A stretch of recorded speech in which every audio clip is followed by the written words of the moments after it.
Greetings, beautiful people, and welcome to a new episode of Bad Thought Therapy. I hope you and your family are well. I hope you're warm.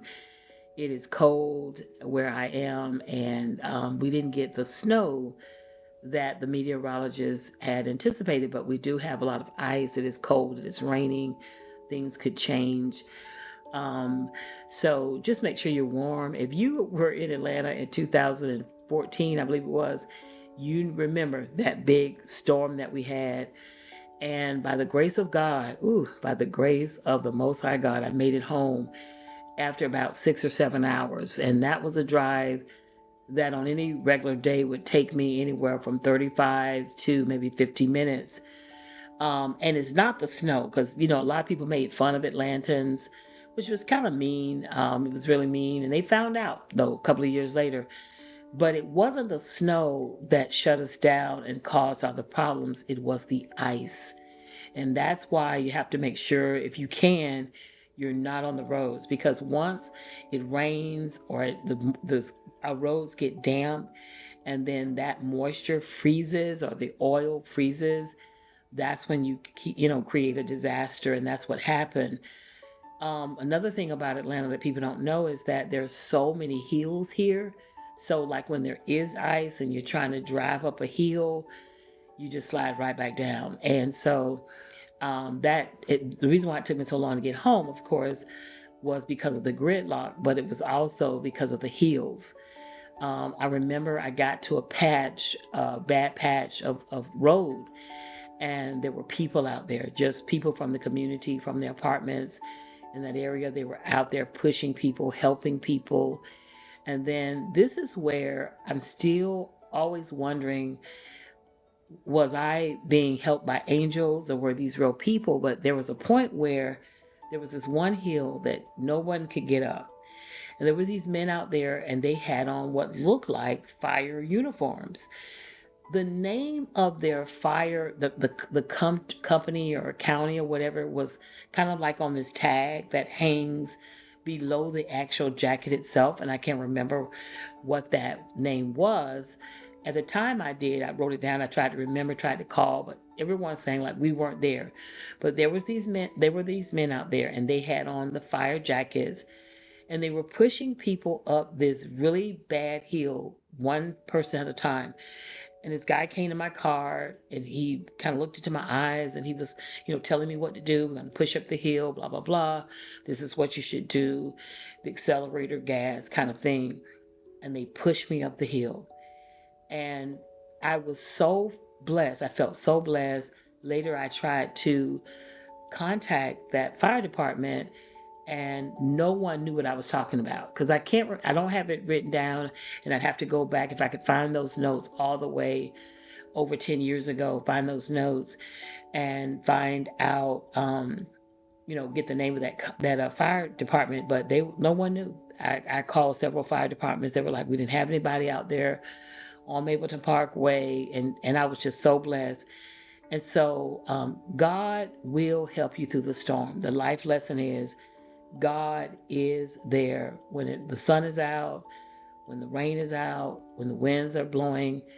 You just have to make sure that you are rooted, that your faith is solid and is strong and is rooted on the Son, Jesus Christ. So I just want to give that little testimony and just thank God for um, our what do you call essential workers. We got to thank God for them. We have to pray for them, our paramedics, our policemen, our firemen, the people that work like with the power companies, the utility people. We just have to remember that we may be at home trying to stay warm, trying to stay safe, but those people are working 24/7. They're on call. So y'all pause for a moment to pray for the essential workers, the emergency workers, the doctors, the nurses, the people who are in the hospitals right now. pray for them that they are well, they are warm, and that they are strong and they can do the job that they're called to do. So let's keep going. Well, today's episode is going to be about this skit that a comedian did online, and everybody's talking about it. Apparently, it has broken records. Like millions of people have not only watched it, but they're saying now like hundreds of thousands of people have commented on this skit that Druski, the name of the comedian, has done. I want to talk about it, but I also want to talk about the spiritual lessons that we can learn from it. He deals with not all churches, but he's dealing with a particular kind of church in the African American community. So this episode is titled The Responsibilities of the Church, Spiritual Lessons from Druski's Parody. A parody is a form of satire that is used to make fun and to criticize and to expose or to denounce or deride the follies, the human vices, the shortcomings, the abuses, the evil of something that is society. Parody, the reason why it works is because it imitates something that is recognizable. So the reason why this parody is really, touching people is because almost everybody has seen some scene from his skit they've seen in real life. They've seen it in real life. Either they at that time did denounce it, or they were repulsed by it, or they participated in it. And personally, what I think we're going to have to do in order to have a revival in our community, we have to shift the focus from the pastors to the people. From the pastors to the people. A lot of times when people are very critical of the church, they kind of focus on the pastors, and they focus on these people that we call prosperity ministers. And I'm going to explain what that means and how we can change our community and have a revival. But they focus on these people, but without without the people, the pastors can't do what they do. And so even in his skit where he has this one scene where somebody, he's saying, oh, the man is, giving some money. And he said he's giving his whole life savings. So he does deal with it, and he shows how the people are engaging with these so-called prosperity ministers. But the focus is not on the people enough. And I want to share some things with you today that I pray will be empowering, but most importantly, I pray that they will free anyone in bondage who is under these kinds of ministries or fake ministries that are causing them not to have the best life they could have. So we're going to get to the message, and y'all pray for me. I'm going to try to do this and kind of do it ad libitum or extemporaneously if I can, but I just want to focus on the lessons and not just the laughter.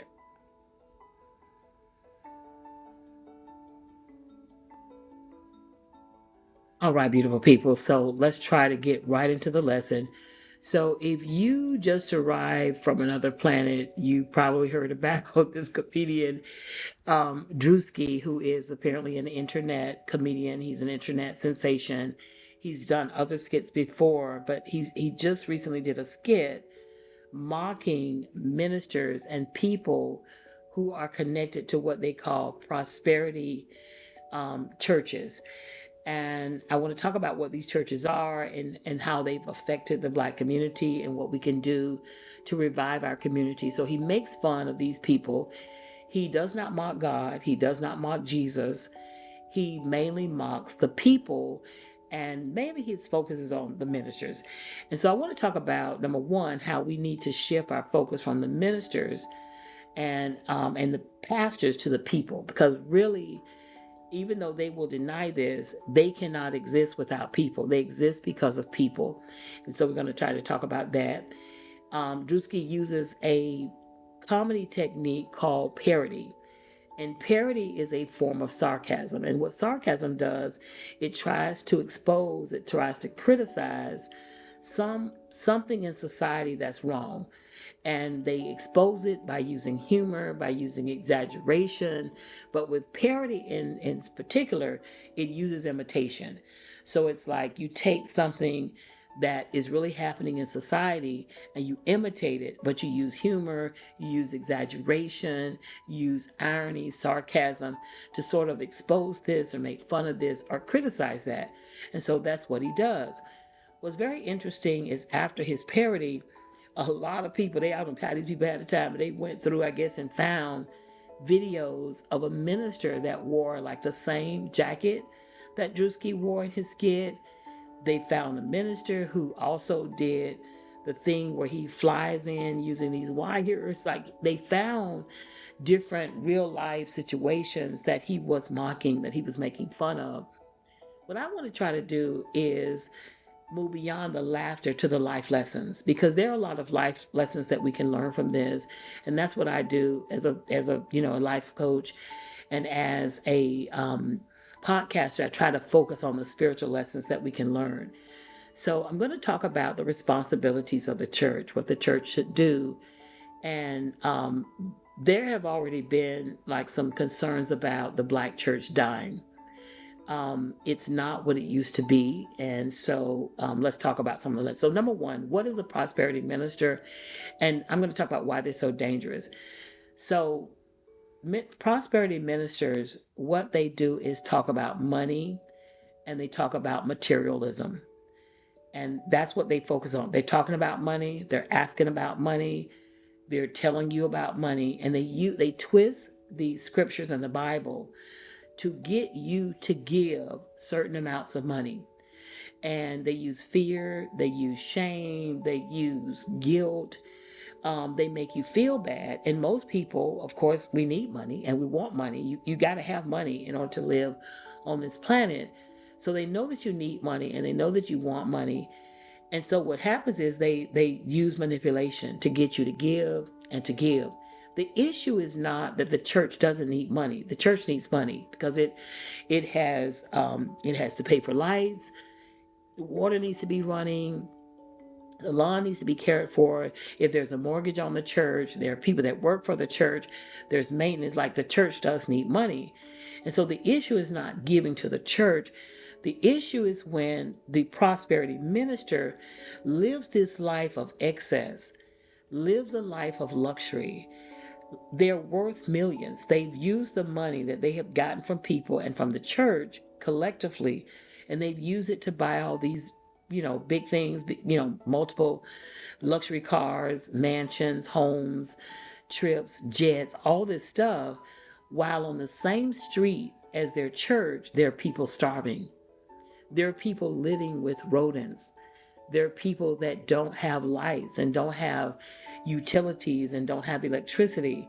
And this is the issue, not that they have nice things, because I believe that God wants us to have nice things.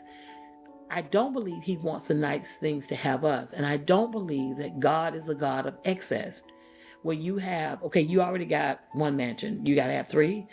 You got one luxury car. You got to have three or four. I mean, this is what's happening. So you have this, and it's like these ministers, it's about greed, it's about self, aggrandizing behavior, where they're not, it doesn't seem like they care about the community. You just give it to me, and then they tell you, you're doing something wrong, you're doing something bad. If you don't give it to me, you're going to be punished. They make God out to be a bully. They misrepresent a good and loving God, and they make it seem like he's going to punish them because they didn't give a certain amount of money. And there are people that don't have it. And let me tell you something. I'm not talking about what I think. I'm talking about what I know. Well, I've heard ministers say, look, don't pay your bills.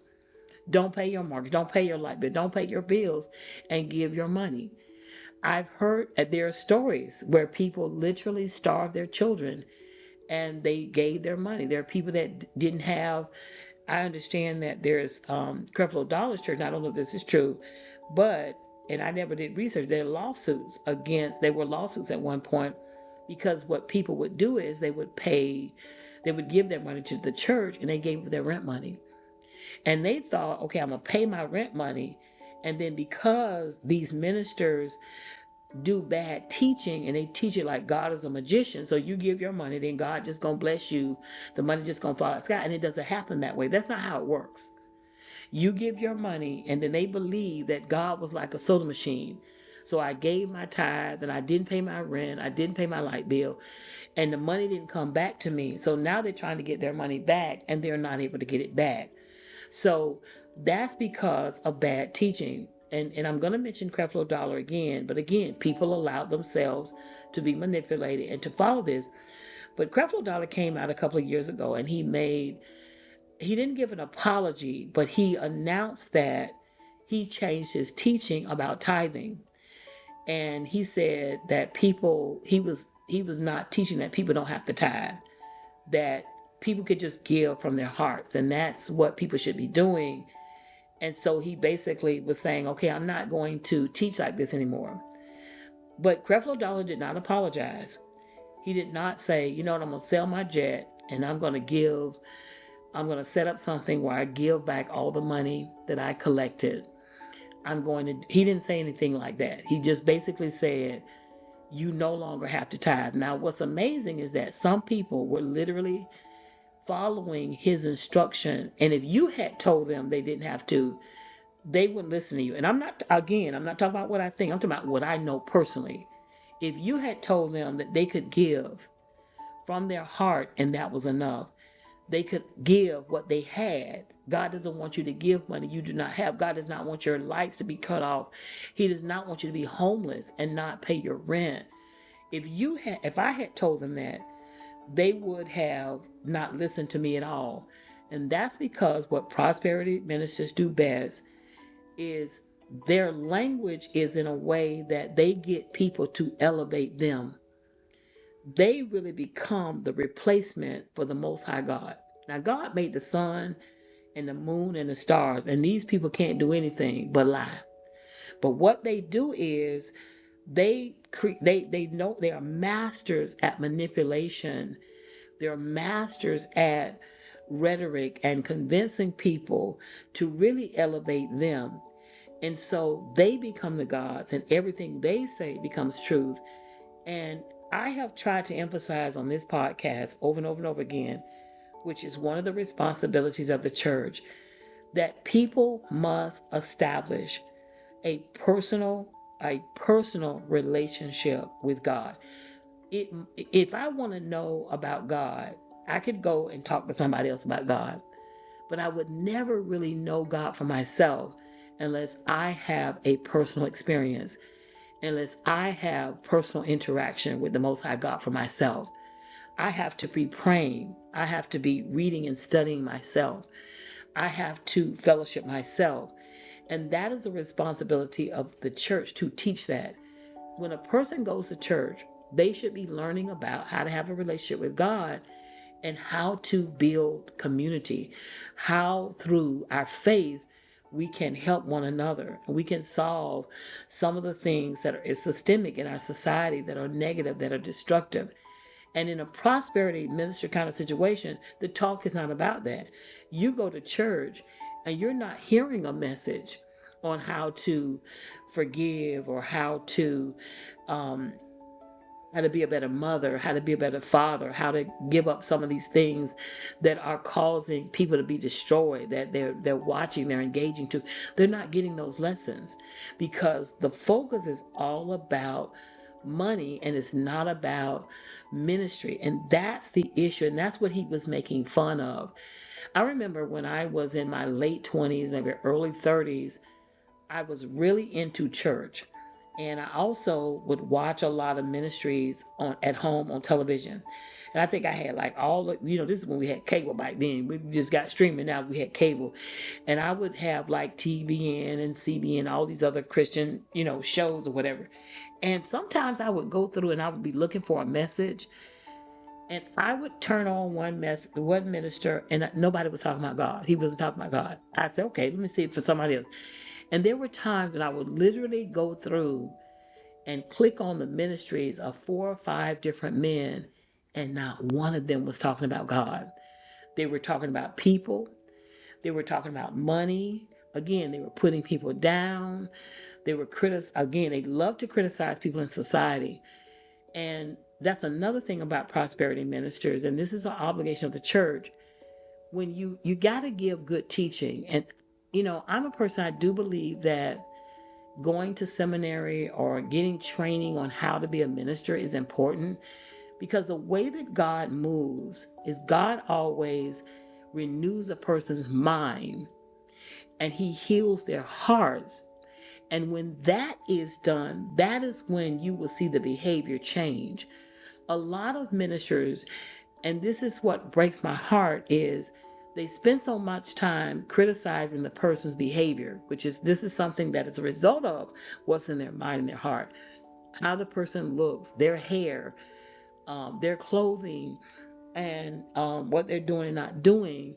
But what you need is a message where when you have relationship with God, you then, because the work is, your mind is renewed and your heart is healed, and you are being taught to have a personal relationship, and as soon as you start praying, God will start to show you, this is what you need to change and this is how you need to change it.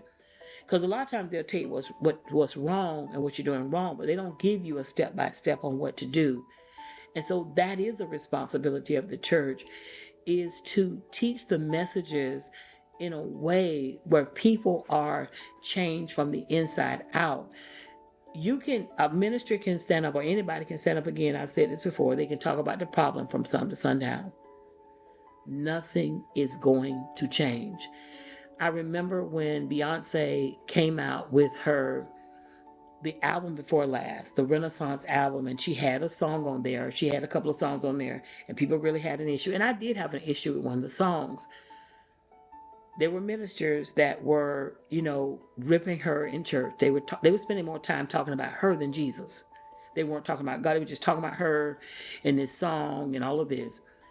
I was thinking to myself that if they had known that they really had the anointing on them, and they had prayed about how to teach a message that would move people to not have the wrong attitude, or have the right attitude about certain things, about how to dress, about church, or whatever it was, they would have been able to save some people. But instead, all they did was use their pulpits to condemn. Condemnation and negative criticism are two totally ineffective ways of changing human behavior. Nobody changed as a result of that. Nobody got healed and nobody got saved by any of those sermons. But with good teaching, and this is where I believe the connection of God is powerful. When you connected to God, he will allow you to teach in a way, he will teach through you. Really, the Holy Spirit is teaching through you, where you can draw people close to God and not yourself. And so that's a responsibility of the church. And just think about someone, I remember this was years ago, and one of my sorority sisters, she was an older woman. She had been our grand bacheloress, which is the highest you can go. And she wanted me to drive with her somewhere where she was giving a speech. I was just fresh out of college. I think I'd only been out of college for a year.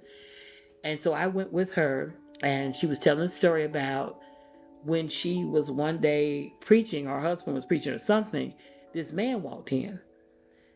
And the man walked in all raggedy and, everything, and everybody got quiet. Now, what if that man had been condemned and told to get out? But what if he had been treated with love and with respect, and the Holy Ghost, you let the Holy Ghost use you, that man could have been saved, and he could have been freed of whatever demonic forces were controlling his life. That is a responsibility of the church.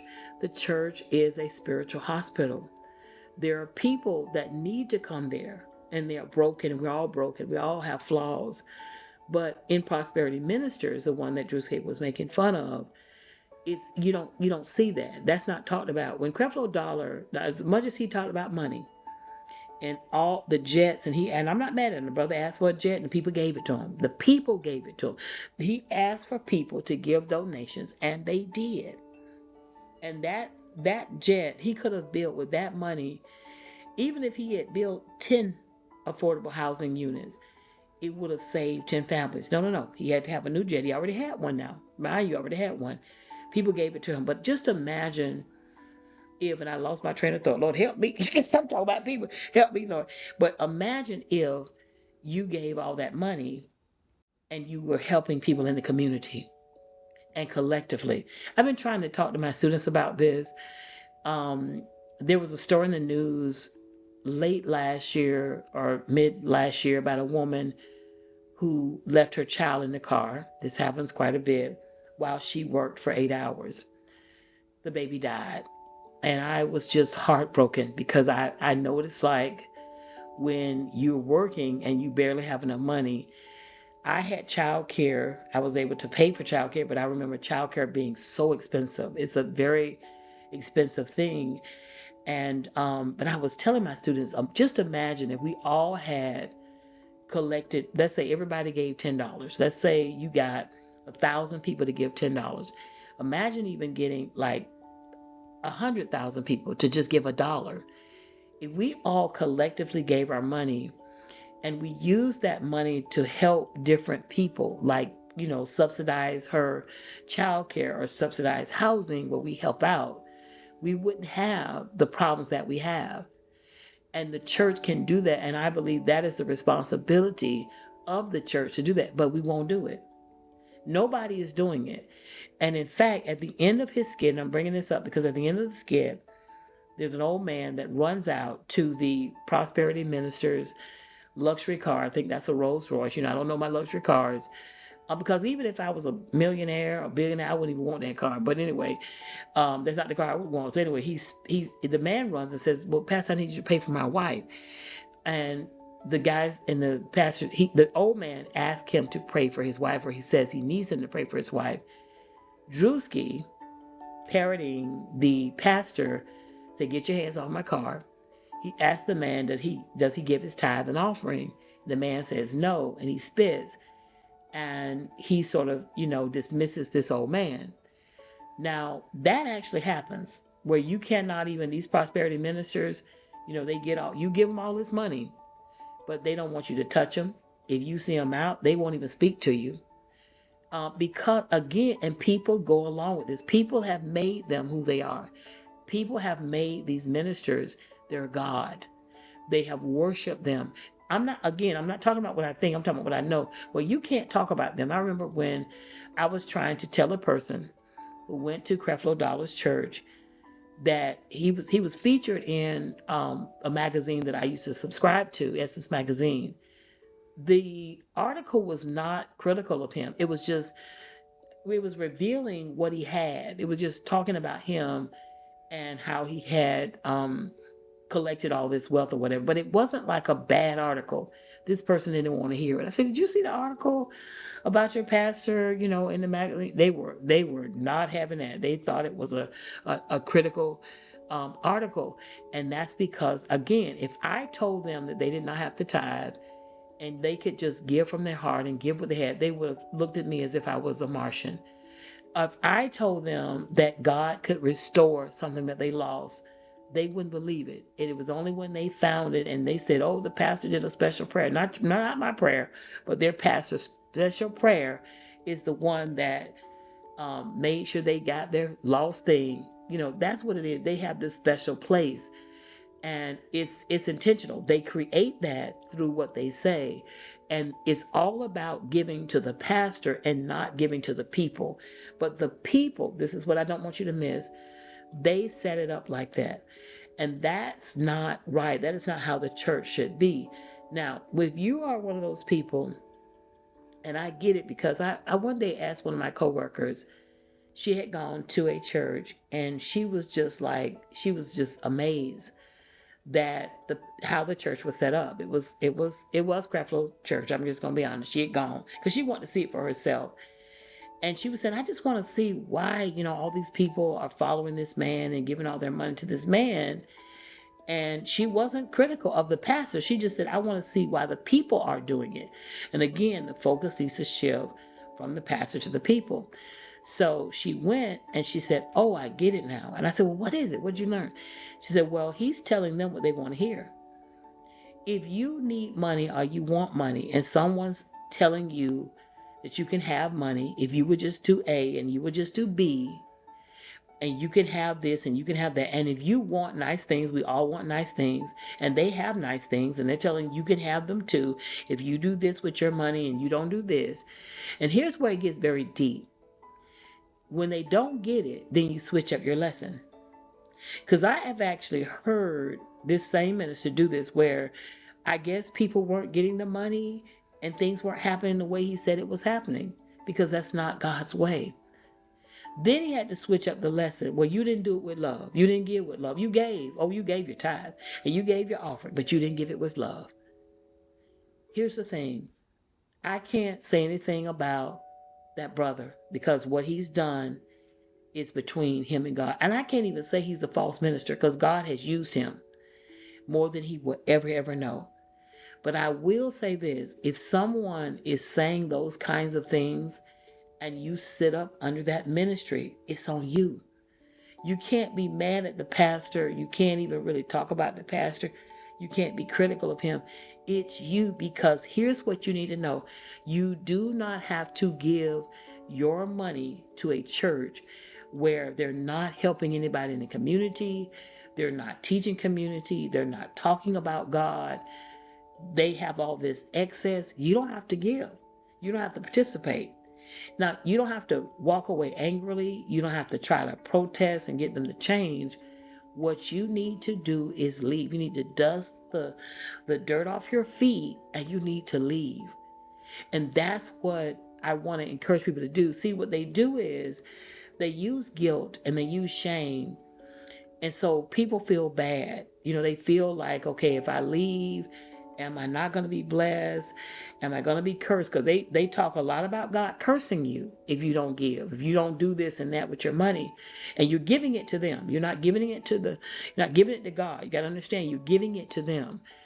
And I remember one time, and it's so funny that Druski mentioned in his skit, close the doors, don't we not leave it until you give a certain amount of money. And then they got the one where a person gave a certain amount. I guess it wasn't enough, so she got shamed. See, back in the day, they didn't have cameras. I'm going to tell you about an incident that happened to me. So a lot of this stuff wasn't filmed, but this actually happened a lot where pastors were like, you're not leaving until I get a certain amount of money.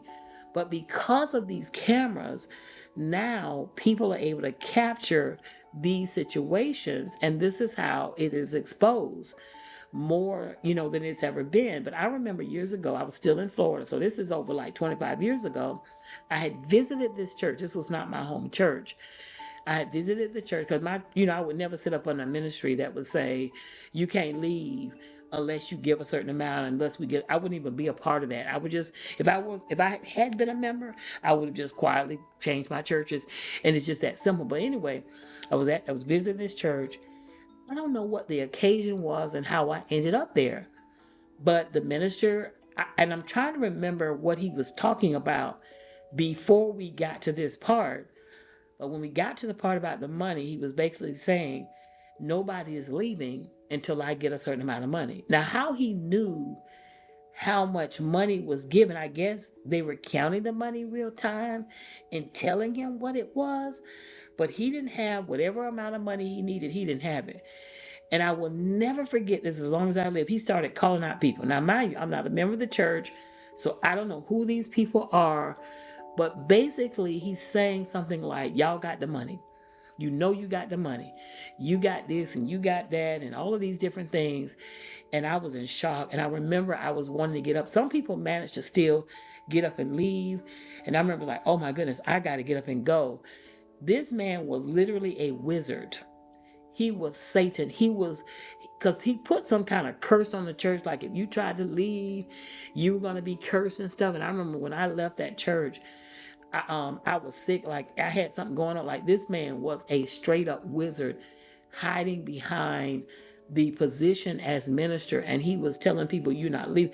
And I don't know to this day, I guess at some point he did have the amount that he needed. But the people did not say, please don't call me out like that. You don't have to do this. Nobody protested. I guess people kept giving. Of course, I don't even know if I gave it all. I might have already given But then he was like, I guess I guess they counted the money and they knew they didn't have enough. Like, how do these ministers know? Are they counting the money and then telling the minister, hey, we don't have this amount? That is shameful. Because if God it has anointed you to be a minister, and I know this is true, but I'm gonna tell you another story. I believe if you get up and you just preach a message that moves a person spiritually, they will just give. There have been times when I have listened to my pastor, and I want to give more. I said, "Ooh, when I get home, I'm gonna give another offering because I want the church. I want people to keep hearing this." And I know that it takes a lot of money for the church to run. And this is another major responsibility of the church. And I don't think I've ever seen this happen. Churches need to have transparency about how the money is being used. Why is it a secret? Why can't you give a financial report at the end of the year where you show members where the money is going? And if you can't have that kind of transparency, the question is why? You know, there was this senator or politician, I don't know who this man was, he was a congressman. He wanted to investigate certain mega ministers. So he had a list of people. Creflo was on that list. I remember Joyce Meyer being on the list too. And there was a whole bunch of other pastors that he had on the list. Some of the pastors cooperated and they shared their financial records. They promised to make adjustments. I remember Joyce Meyer, one of the things she had was like gold faucets in her bathroom, like, some different things going on there. And she was one of the ones that fully cooperated. Give unto Caesar what is due to Caesar. And so, but Creflo Dollar wasn't one. And I guess it wasn't legal that he had to do that. So he wasn't giving up his records. Why? Why not be transparent? Why not say, this is what we use the money for? This is how we use it. So that is a responsibility to the church. It is a responsibility for the church to teach community because we could help one another. There is something wrong, and Druski's showing this. You giving your whole life savings away.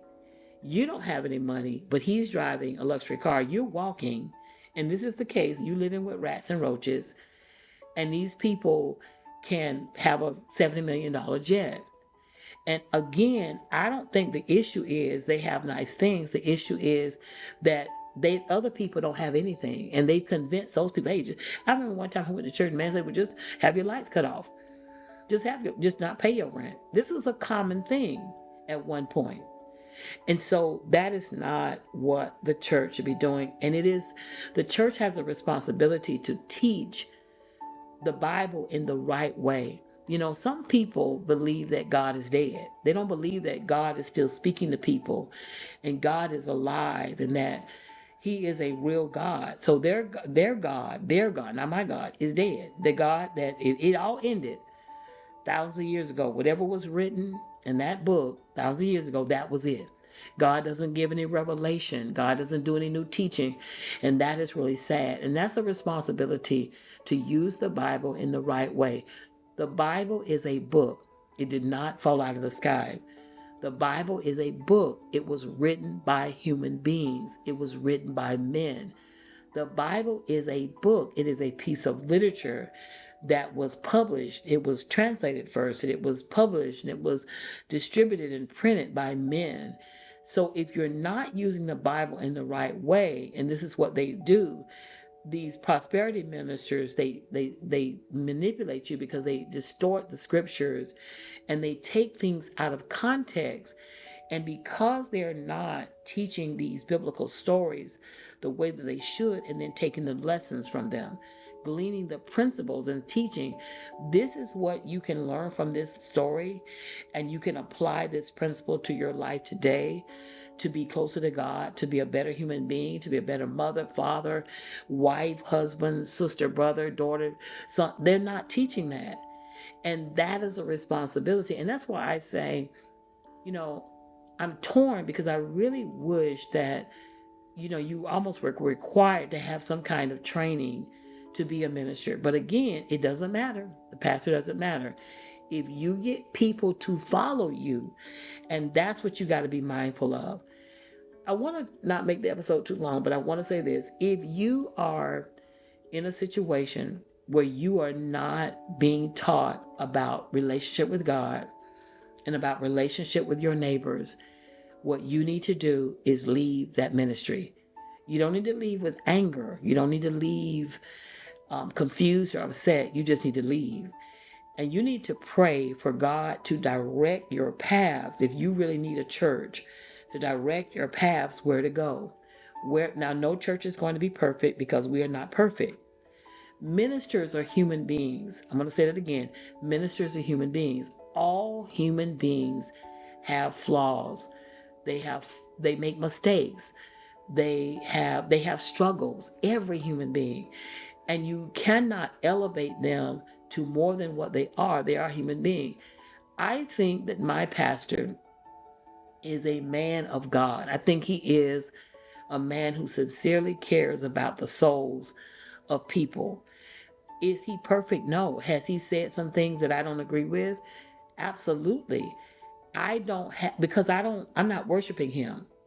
I don't have a personal relationship with him. I understand that he is a man and he has the position as minister. So my relationship is not with him. So if he does something wrong, I'm not going to lose my faith in God. But that's what happens in these, a lot of times in these big churches and these prosperity ministers. The relationship is so connected to the man. They really don't know this, but they have idolized this man so much, and that's taught. These ministers teach them indirectly and directly to idolize them and not God. And when they fall, so many people fall. I remember the situation with Eddie Long. Now, mind you, I'm a teacher in the inner city, and this is before the whole Eddie Long situation. And I had never even heard Eddie Long's name. But one of my students was in class one day. Had to be a good 20 years ago. And they made a comment, and they said, they were talking to another student. They said something like, well, why does Eddie Long have all this security? Now, mind you, this 20 years ago. And they were talking among each other, and I made a comment. I said, well, anybody that has that much security, something is wrong. Something is wrong with a man that has to have that much security, and they are a minister. When I said that, oh my goodness, the student was so offended. And she went and she told her parents, I guess they were members of the church. She told a lady that was a counselor at the time, and that lady was upset. I mean, they were so upset with me. Fast forward, all of this mess came out about Pastor Long. All the evil came out. And probably those things were true. It's all alleged and there were lawsuits. He denied it. But it's a very strong chance. And I had never heard that man. All I heard was a student say, why does he have all that security? He had like an entourage of 10, 15 people. I didn't know this. And I'm going to be honest with you. Before the controversy came out about Eddie Long, I actually listened to him. There were times when I heard messages by him, and some of the messages were really good. I remember ordering his tapes, his CDs. And again, he's a man. He said some things that I didn't agree with, that I didn't think were biblical. Because even if you have the anointing on you as a minister, you're human. Your humanity is going to come out in that. Same thing with the Bible. Humans wrote the Bible. So even if the anointing was on them and God wanted them to share these stories about what was happening in the world, so that when we read it, we could learn the lessons from these stories. Even if that was there, there's still, their humanity is there. So if you misuse the Bible and you don't use the Bible in the right way, people are going to get lost. And that is what has happened. And so if the church is not promoting prayer, promoting meditation, promoting you having a personal relationship, ministers need to say, it is their responsibility to say, don't worship me. Ministers need to say, look, you've already given me 3 mansions. I already have a jet. I already have Rolls Royce. I already got, these watches, these Rolexes that cost, 30, 40. I already got all this stuff. Don't give me anything else. We're going to take this money and we're going to use it and we're going to practice cooperative and collective economics, and we're going to put subsidies. We're going to help people pay for the child care. We're going to help people pay for rent. That's what it should be. That is the responsibility of the church. And what is really scary, they don't believe that's their responsibility. They just don't believe that that is. I'm going to share another story that was very personal, and I got to say her name because she was such a blessing to me. But this is over 25 years ago, and this is before I moved to Atlanta. I was working at a school, and it was only about 4 Black people at that school, the whole school. And there were times when there was a little racial tension. At that time, Central Florida and the particular school, it was kind of a lot of situations go. I'll just put it like that. Some situations going on where that created a little racial tension, and so the Blacks there, we really bonded. The lady that I'm going to mention, Margaret Robinson Carter. I hope she's still with us. We lost touch when I moved here. And one of my best friends, we became friends on that job, and we've been friends ever since. She is such a blessing to me. But Miss Carter was like our mentor, and Miss Carter was a woman of wisdom. She was a spiritual woman, a woman of God, and we went to the same church. Now she grew up as a Catholic. Her parents sent her and her siblings to Catholic churches, and she had a little story behind that, how they sacrificed and sent them there. So I'm just minding my business. I'm struggling. I'm, just going through so much, and I'm struggling. I had this car, and it was on its last leg. Miss Carter went to the church because of her good heart. She did not tell me, but she went, and I guess she asked them to help me to get a new car. Now, she did that because the Catholic Church has benevolent funds, and where they will help you when you're struggling in different situations. But she didn't realize we were going to a Baptist church. Baptist churches don't give anything usually to anybody, okay, but the minister and the family of the minister. So I wasn't expecting the church to get me a new car. I would have never gone to the church. But she went, and then later one day she came, and she got my whole name, and she was like, "Don't be mad at me, but I went to the church and I told them about you." And she said, "If anybody needs any help and anybody deserving any help, you're that person. You're working so hard. You're doing, you're trying to live a righteous life, blah, blah, blah." So I wasn't mad at her, but I had already known in my heart, because I grew up in the church. I had never seen the church help people. So I wasn't thinking they were going to help me, but sure enough, I did follow through. I talked to the minister. I knew from that conversation nobody was going to help me, but he had said somebody's going to contact me about trying to get the car fixed. The person had called, but they never followed through. So I ended up, of course, nothing happened. No help there, nothing. Now, I was not mad at the church because I didn't have that expectation of them. At that time, I didn't understand what I understand now about like cooperative economics and community. I didn't have the same understanding. And then I wasn't mad at Miss Carter because I know she went to the church in good faith. She really thought that they were going to help me. I knew they were going to help me, but that was okay. And so my car was never fixed, but God moved. And at some point, I was able to get another car, and the rest is history. But we could change that. And I understand, we cannot treat the church like a bank necessarily. And at the end of that, and another thing, go back to the part of Druski's skit at the end when he asked the old man, when old man comes to his car, and he says, "I need you to pray for my sick wife," or whatever. And he asked the guy, "Did you give your tithe and offering?" And the man said no. And then that's when he drives off. Well, that actually happened. I remember going to a church. Again, these people are not perfect. I get it. People are not perfect. But basically, the pastor was explaining, like, if you ask us for money and you didn't give any tithes and offering, we ain't giving you anything. Okay, so that is something that's real.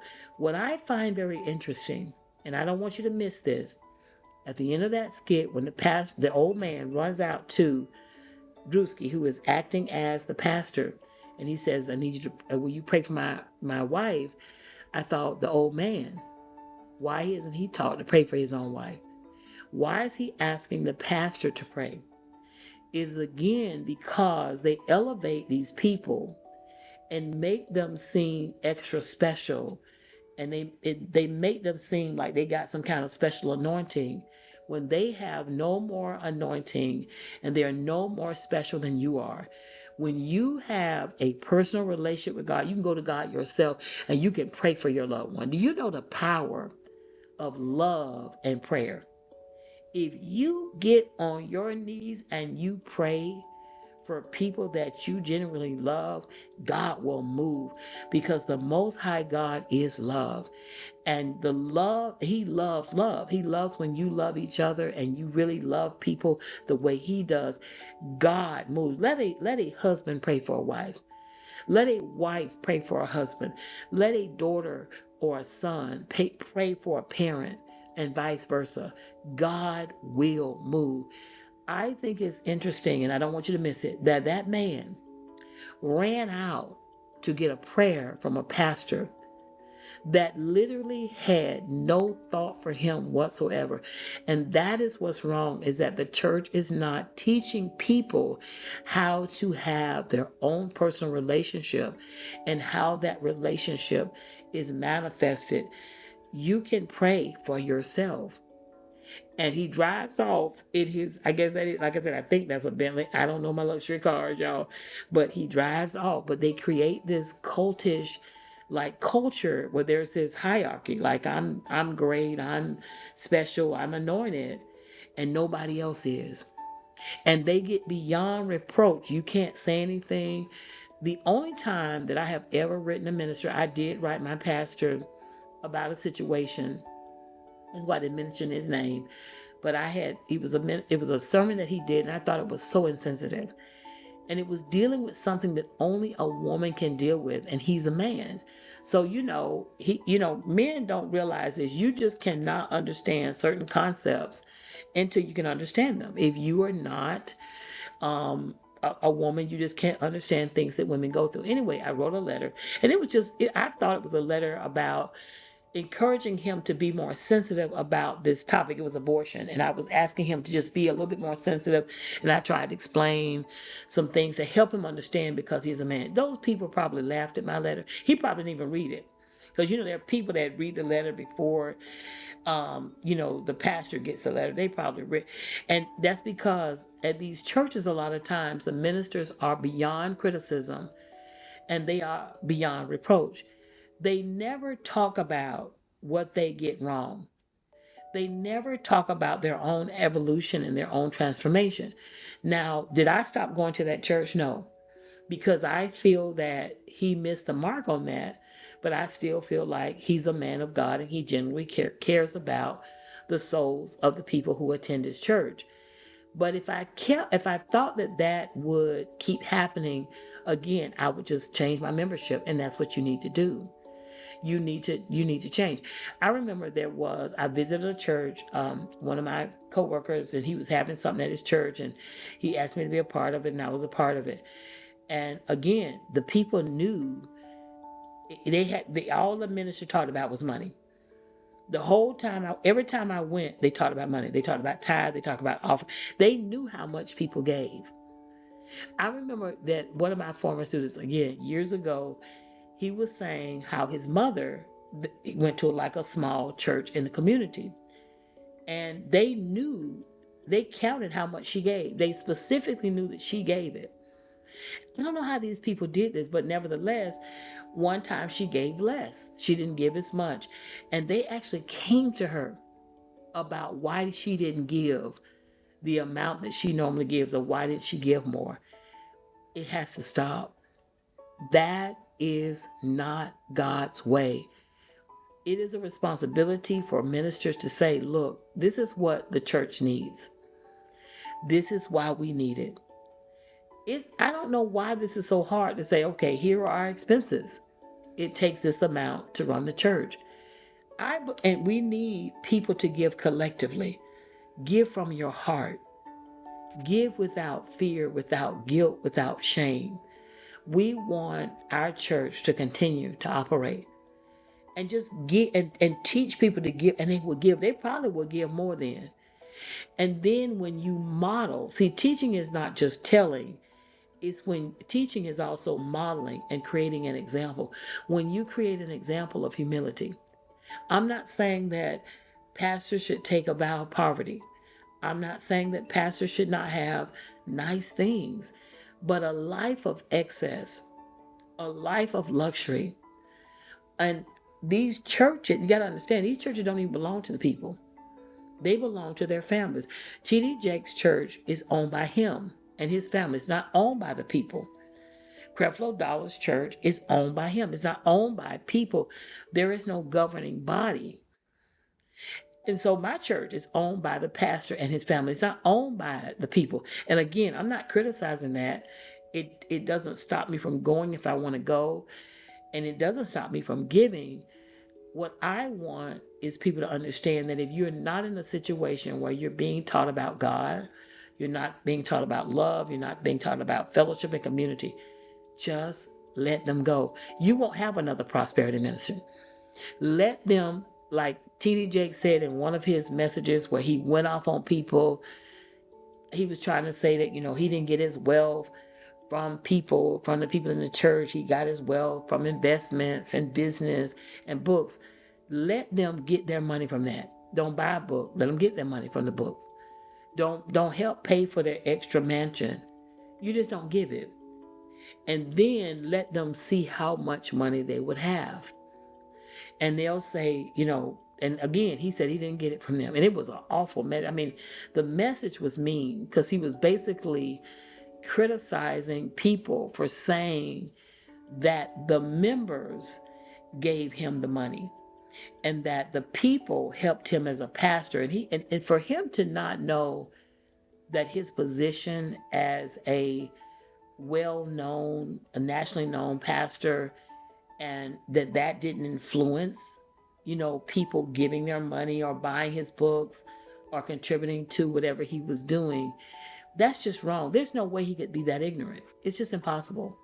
So I just want to just say these things. Druski's parody was spot on because everything that he did in his skit, people have seen in real life. A parody can't work if it doesn't imitate something that happened in real life.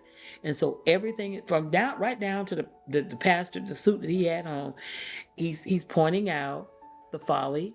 He's pointing out the abuses. He's pointing out what really happens, you guys. And I just want to say that is not what the church should be. And it won't, and just you can let these people be talking to their walls. Okay, you can just not be a part of it. If somebody lock you in a church and says you're not going to leave until we get a certain amount, that's not a real church. There are other ways to deal with that than to do that to people. Or you have ministers, you got another one that shame people. He's not the only one, but this happens a lot where you shame people. I'm telling you, I went to a church, I visited a church, and the man started calling names. He started saying, so and so, I know you got it. And I was like, wow. Now that was the first and only time I'd ever seen something like that, experienced something like that. But I know that it happens because you got all these videos. And then another thing is you have these big U's and little me's or whatever. Like you have the pastor, and again, he's beyond reproach and, he's beyond critiquing or, feedback. But all of the criticism and condemnation is on you. It's so one-sided. They want you to give money to them, but they never ever, they're not really giving it to anybody else. You may have a moment where they'll do that or two because they have to, again, it's all a part of the manipulation techniques to get you to be entangled with that. Yes, God wants you to have money. You need money. Yes, God wants to bless you with material things. But Jesus himself, the biography said that Jesus taught, what does it profit a man to gain the entire world and to lose his soul? Jesus taught, what about the man who was saying that he had so much, he was going to build him another barn? And Jesus said, fool, you don't even realize it, but tonight I'm calling you home. You can't even use all that stuff, and we must share it. Good. We have nice things, that's good. then we have to figure out a way. Like I grieve that lady, and it happened so much. She didn't have enough money for child care, and you got the baby sitting in the car, or you got, this is why a lot of times you do have latchkey kids and you have all kinds of situations. You got people hooking up with people because they really don't have enough money to pay the rent on their own. But what if church as a community did what it's supposed to do? We loved God with all our heart, mind, soul, and body and spirit, and we loved our neighbor as ourselves. Jesus taught when he was alive that these two things, if you do these two things, you've done all you need to do. I'm still in shock that some people moved in the neighborhood. And I bet you they pray to Jesus, they pray to Mary, they pray to the saints, they pray to God that they cannot see. But they hate the brown people that God made that they can't see. They won't lift a hand to speak. They're nasty. They don't respect your property. You're not over there on their property. You're not bothering them. You trying to live in peace with all people. But they come in and they're disrespectful to you and disrespectful to your property, and they don't speak. You got somebody over there that call you the N-word, and yet I bet you they're praying to God. And that's what's wrong with the world. You got all these religious people and they praying to God, but the people that they can see, they don't like those people. I'm still in awe because I don't know why you're moving to a neighborhood with black people and you don't like people. But the irony is you probably black. That's the thing. That's another thing. A lot of these people don't even know their own history. And I have to sometimes remember that you're dealing with people that are very limited in their education and their intellect, and they don't realize we all in the same situation. We need to come together. But that's another story. So you guys, I hope this podcast talk more about the responsibilities of the church. And I hope that as people you will shift your focus from the pastors to what you're doing to contribute to these false people. Now, well, let me take that back. I don't know who's false and who's real. All I know is if they're not teaching you a message that's going to help you have a better relationship with God, you know what? Bless them and release them. Just get away from that ministry and find you another place to go. And community. We got to build community, y'all. We got to. There are people who are hurting that we could help collectively. My $10 won't do a lot. But just imagine if you got 1,000 people to give $20 a month and you put it in a fund where you were able to use that money to subsidy different situations like child care, housing, medical expenses. That's what we're supposed to do. That really works. And I know it sounds simplistic, but sometimes the best solutions are simple. And that's what we need to do. And that is the responsibility of the church. I don't see it happening. We must continue to pray it happening. If you can create one, everybody has a different calling. And that's what we need. That is what we need. Y'all, Druski did not, I want to emphasize, he did not mock God.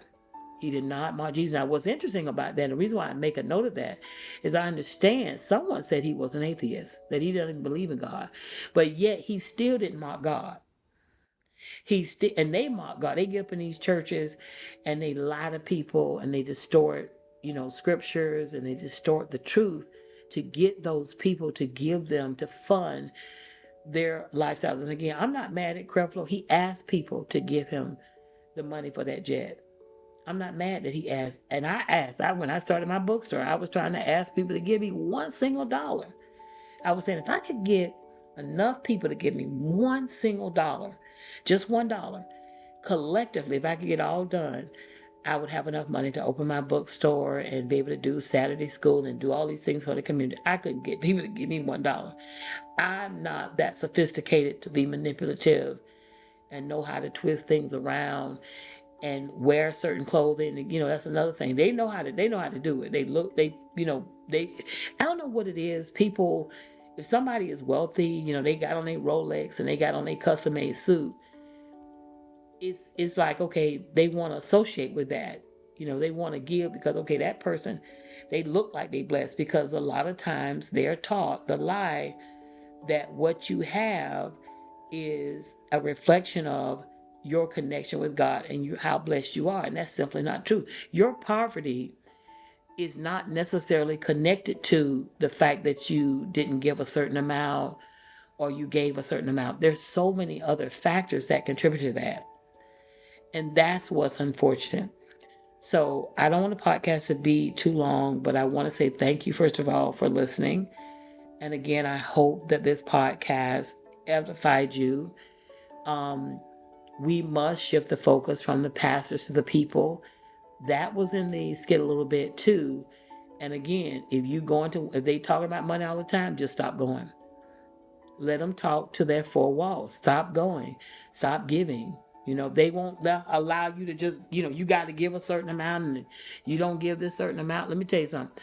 I remember when I moved here, when I first moved to Atlanta, I had a situation where I thought I was going to have help moving, and that didn't pan out for some reasons because I wouldn't do certain things. Anyway, I asked this guy who was very religious, Seventh-day Adventist, to help me move because I didn't know anybody else to ask. So I asked him to help me move. And to this day, I don't think he ever said no, but he didn't say yes. And so I had already been hired, and I had already, had an apartment. Like, I was already set to go, and I needed to go because I was getting ready to have to go through my orientation and everything. So by the grace of God, I asked my youngest sister, God bless her, beautiful soul, did she know anybody to help me? Because the guy who was so-called religious, the Seventh-day Adventist, who always was talking about tithing, who couldn't do anything because it was a Saturday, I asked my youngest sister to help me, and she got some people together. And those people helped me, and I'm just so grateful for them. God bless them. I hope they're both here with us. And she helped me. She helped me, and they helped me, and it was a blessing. That when I got here, my cousin helped me. I was so blessed because the original plan didn't quite work out. But that same guy who was so religious, who was always talking about how you have to give 10%, you can't do anything on a Saturday, you got to go to church on a Saturday, blah blah blah. That same guy later found out was just watching porn every night and popping Viagra. Okay. And it goes to show how a lot of these ministers, whatever they do, they always talk about money, but really the money is so they can fund all of their different vices, their secret vices that are going to eventually come to the light. And we've seen that happen over and over and over again. They're usually connected to controversy, and because they use the money not for good, not for God, but they use it for their own greed and their own selfish, perverted desires. And so I say all that to say that you got to know who's who. You got to just see it for yourself and know who's who. And you don't have to be mad at people. I'm not mad at anybody. If the minister want to ask for a jet, I wish I could ask for somebody to give me enough money to get my house fixed, and I don't have to get a loan. Boy, that would be a blessing. But I could ask. I don't, and all I want to, and I'm not gonna get that money, so I need to go ahead and stop. And I'm gonna have to pray, and God will make a way. God will show me what to do and how to do it, and make a way for me to be able to take care of this situation. But just know it's okay if you don't give your money to people who already have wealth. When the old man said, "Well, I didn't tithe and offer," he wasn't gonna get help, and that's kind of the attitude. I know that I believe it was Creflo's church where I saw something, or somebody was telling me about how people they had paid their rent money. They had, they went on ahead, and because they were so convinced that if they tithe, they would get money back. They gave their rent money up, and then the money didn't come, and they were trying to get their money back, and they couldn't get it back. They could not get their money back because then, and again, it's when the message shifts again. It's like you give your money, you do all the things they say do, and because God is not like a soda machine, it's not transactional, and you don't get the money back, then they got to change the message. Oh, you didn't give enough, or you didn't give with your heart wasn't pure what you gave, and you've given everything you have with love. Y'all just stop participating in this nonsense. Let it go and let God. Continue to strengthen your relationship with God Himself and ask God for guidance, where to go, what to listen to, what to read, and He will give it to you. I'm a witness, He will give it to you. And that's when your life will begin to change. So again, thank you so much for listening. We're going to end this episode. Peace and abundant blessings.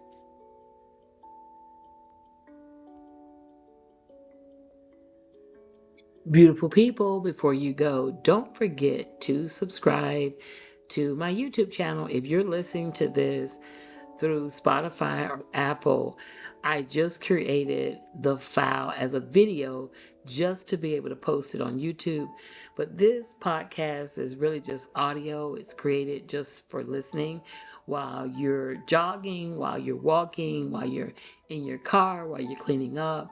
But don't forget to subscribe to my YouTube channel. Please like the video if you think it helped you. Again, thank you so much for listening. I pray that you are warm and well. Peace and blessings.